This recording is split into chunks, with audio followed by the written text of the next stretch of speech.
All right, let's talk about something we all struggle with, the constant battle for our time, our focus, and most importantly, our energy.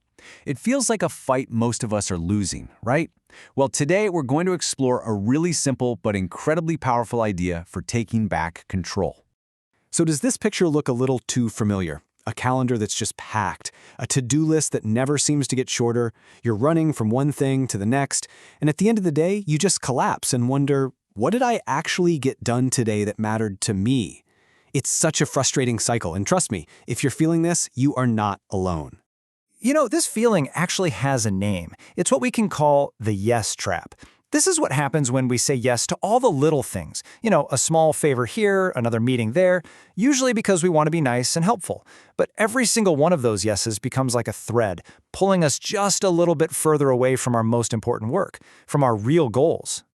So how do we even begin to understand the real damage this trap is causing? We're going to unpack it using this really powerful framework we'll call Habit #21. Seriously, this one idea is the absolute key to seeing the hidden cost of every single commitment you make. And here it is. This is the heart of it all. Habit #21. Every yes to something unimportant is an implicit no to your goals. See, the choice isn't just about the things someone's asking you to do right now. It's about what you're silently saying no to in the background. That important project, that time for yourself, that thing you really want to be doing.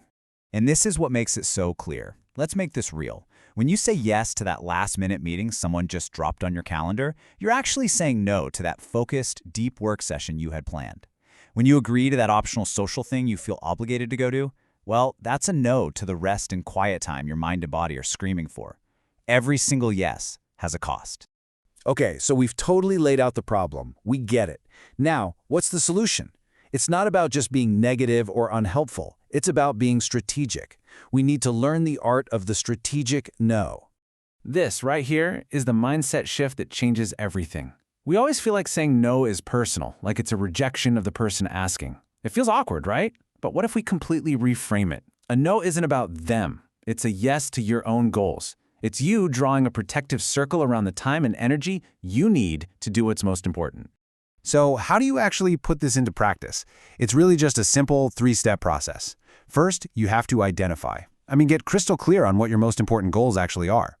Second, when a new request comes in, you evaluate. Ask yourself one simple question. Does doing this serve those goals? And third, if the answer is no, you protect your priorities with a polite but firm no. And all of this brings us to the ultimate point. This whole conversation isn't really just about managing your calendar. It's about something way bigger. It's about protecting your most valuable, non-renewable asset. Just think about it for a second. We all get the same 24 hours in a day. Time is the great equalizer. But your energy, that's a whole different story. Your focus, your creativity, your motivation, that's the real fuel for making progress.